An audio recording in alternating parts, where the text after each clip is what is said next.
Hey everyone, it's me, Matt. Welcome back to my channel. I hope you're all doing great. I know I am because this week I'm celebrating my YouTube channel's 1 year anniversary. So I wanted to start out by giving a huge thank you to each one of you. Whether you've been watching me since day one or you're brand new to my channel, I greatly appreciate all your support and all the engagement on my videos. Every view, like, and comment means so much to me, and I especially wanted to give a huge thank you to everyone who's subscribed over the last 12 months. So in today's video, I'm doing something a little different. As you can see, we're in my house and not out in my garden. I thought that I'd share some of my channel's growth metrics now that I'm officially 1 year in. Maybe someone out there is considering starting their own garden YouTube channel and you're curious about what to expect. Or maybe you've been following me along my journey and you're interested in a behind the scenes look. Either way, I wanted to show you my growth metrics so you can see how far my channel's come. And then I wanted to end the video by giving you a recap of my top 5 favorite projects from this last year. So let's get into it. All right, diving into the metrics. So over the last 12 months, I've uploaded 51 long form videos, one video per week. This video you're watching right now is actually video number 52. And then I've also uploaded 78 shorts. I wasn't great about uploading short form content on a regular basis during my first 6 months on YouTube, but I've since gotten in a habit of uploading 3 shorts per week starting in April. Currently, my posting schedule consists of posting one long form video per week on Saturdays. My long form videos are typically about 8 to 9 minutes long, and then I also post 3 YouTube shorts per week on Mondays, Wednesdays, and Fridays, and those videos are usually about 15 seconds or less. So over the last year, my channel has grown to almost 1,500 subscribers as of the time of this recording. Digging a little deeper, it took me 4 months to get to 100 subscribers, and I ended 2023 with 120 subscribers. My next big subscriber milestone was when I hit 500 back in April, and then I hit 1,000 subscribers in June. Overall, I feel like the growth has been exponential over the last year. It started slow, but then it really took off. So looking at my channel's total views next, my channel has had a little over 161,000 views as of the time of this recording, with a little less than 63,000 coming from my long form videos and almost 99,000 coming from my short form content. This is translated into 3,800 watch hours, with 3,400 hours coming from my long form content. And over the last month, my channel was recently accepted into the YouTube Partner Program, unlocking the first monetization milestone. I now have the ability to connect a store and earn through supers and memberships. And then once my channel's achieved 4,000 watch hours within a 365-day period, I'll be eligible to earn revenue from the watch page ads. Overall, I'm absolutely thrilled with how far my channel's come over the last 12 months. I've learned so much and developed so many new skills. From video and thumbnail editing to search engine optimization, it's been a really fun year growing this gardening channel. So speaking of video editing, I wanted to quickly talk about how I produce my videos.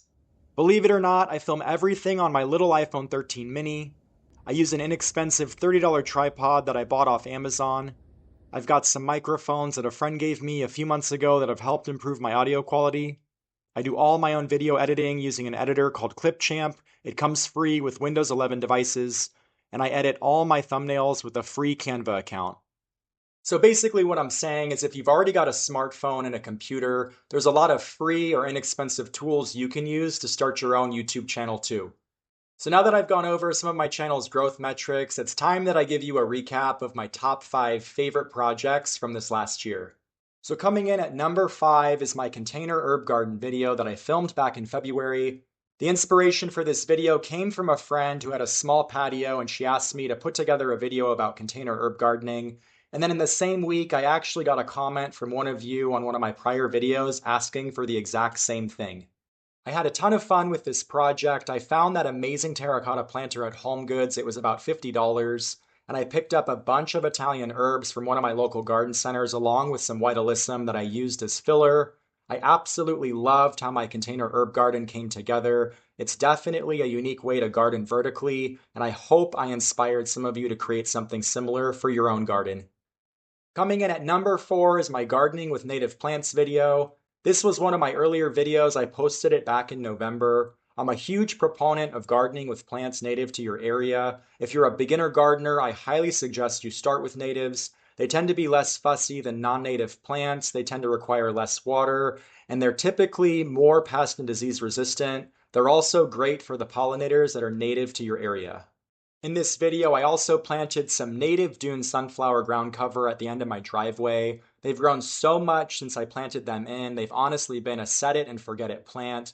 They're not hooked up to any irrigation. They only get water when it rains, and they're absolutely thriving.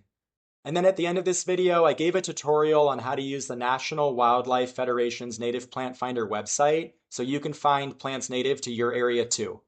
So moving right along to my top 3 projects now.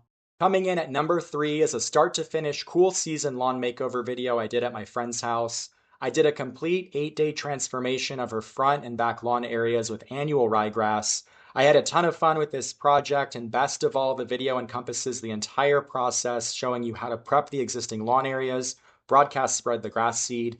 I gave watering tips. I did a few check-ins in the days following the initial seeding to show the germination progress, and by day 8, I brought over my push reel mower and gave it its first cut. I was really happy with the final outcome. I love the look of cool season annual ryegrass. My friend's yard was definitely the envy of the neighborhood during the winter months.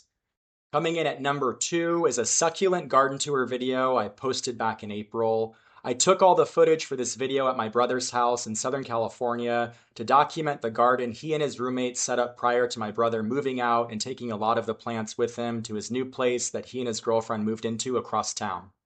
My brother has always rented, so he's got an extensive collection of over 100 container plants that he's moved to a few different houses in San Diego. At the end of this video, I also gave a sneak peek into the new garden my brother and his girlfriend set up at their new place. And then I wanted to give a really quick plug for my brother. He owns his own gardening and landscaping company in San Diego, and he also recently started his own YouTube channel too. I'll be sure to link his contact info and his YouTube channel in the video description for reference. So now for the moment you've all been waiting for, drum roll please. Coming in at number 1 is my backyard makeover series. This was a really fun transformation project. It was split up over 3 separate videos with a bonus 4th video because right after I completed the project, a huge tree fell into my newly renovated space. So I figured I'd put together a 4th video giving a review and demonstration of a really cool mini chainsaw I bought to clean up the mess. So like I said, this was a really fun project. I took a completely overgrown area in the back corner of my backyard and transitioned it into an amazing space. I unearthed my fire pit that was completely buried in overgrown weeds and ferns. I planted some beautiful shade-loving plants, creating the ultimate shade garden. I also did an entire video showing the step-by-step process on how to install drip irrigation, and then I wrapped up by putting together 4 brand new white Adirondack chairs to go around my fire pit area. Overall, I'm thrilled with how this whole project came together. It was a really fun few weeks of filming while I completely renovated the space. So those are my top 5 projects from this last year. I'll be sure to link all the videos in the description for reference in the event you wanted to go back and watch any of them. Again, I greatly appreciate all your support. My channel wouldn't be where it's at without you. I hope you enjoyed this video recapping the last 12 months, and if you haven't already, make sure to hit those like and subscribe buttons so you can hang out with me in future videos. I hope you have a great rest of your day, and I'll see you in the next one.